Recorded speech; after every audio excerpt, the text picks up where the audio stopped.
Well, welcome back, everybody. Here we are working on the old bulletproof Scion, one of the cars that was designed for teenagers, which that in itself tells you it's got to be pretty rugged. Anyway, we're doing an oil change. Made me think about something. So over the years, I've acquired all kinds of tools for removing filters, and I'm gonna show you what after 30 years of doing this is what I think is my travel pack. We got the rigid straps, anything from a D3 to a D12. This thing is handy. Heavy equipment, fracking equipment, mining equipment. This is my go-to right here most of the time. My big trucks, of course, you gotta have these. I got a whole collection of these. These are for the real big filters. Freightliner tends to run those. This tends to be popular on the Kenworth and Pete's. This is more popular on the small Freightliners, like the M2s, 330, 331, 337 Pete. What is it? KW 300. I don't even know if they still make that 300. And then, of course, we got your regular band wrenches that I've used forever. I am going to say this. I have these. These are Napa oil filter wrenches. And, I mean, they look kind of run down. But then again, they're about 18 years old. Testament to Napa. One's missing a handle. I have had them replaced at different times because they will bend right here on this bar. And all I do is take them into Napa and they warranty them. So shout out to Napa for, taking care of their product. Here we go again, Rayco filter wrench. So I got one, two, three, four. And for those of you that are going to say just use channel locks, I've seen more problems with people using channel locks or some kind of wrench. The strap wrench you can probably get away with on a day.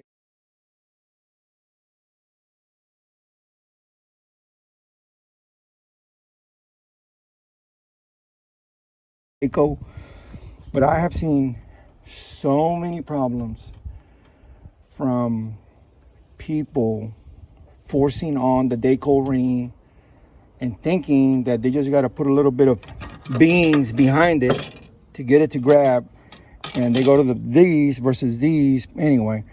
And what happens is when you end up with a sucking air problem. Okay, Rayco, clean the threads with brake cleaner, clean the top of the lip where the seal sits, take off the canister, take the ring off, wash that plastic thing around, and clean the plastic. Just don't reach in and over. And of course, always with Rayco, be sure and remove the center seal that 90% of the time stays behind. I've seen guys, they'll pull off the filter, throw it away, put a new Rayco, and then they have that extra rubber that they failed to pull.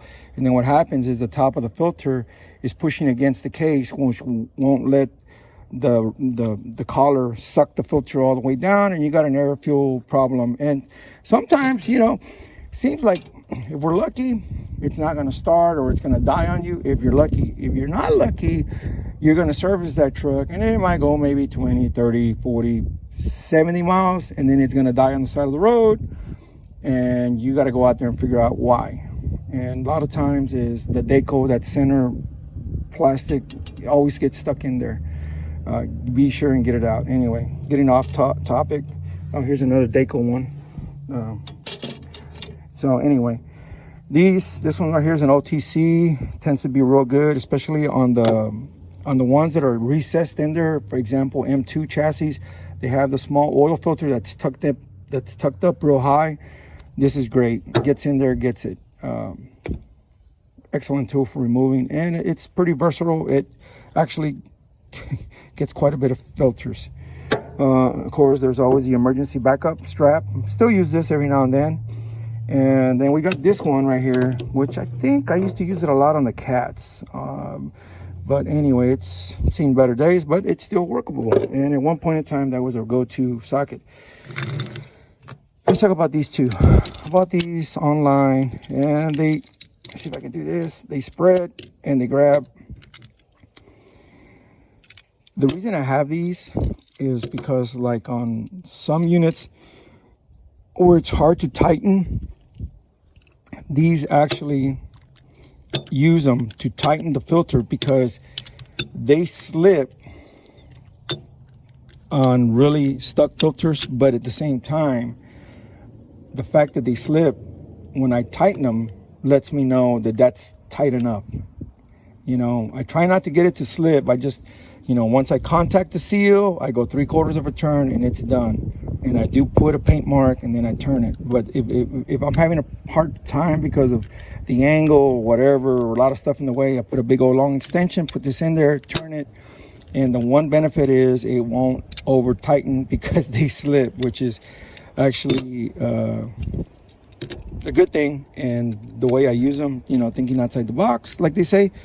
But sometimes they will remove a filter or two, but for the most part, if you really want remove tight filters, these I don't recommend.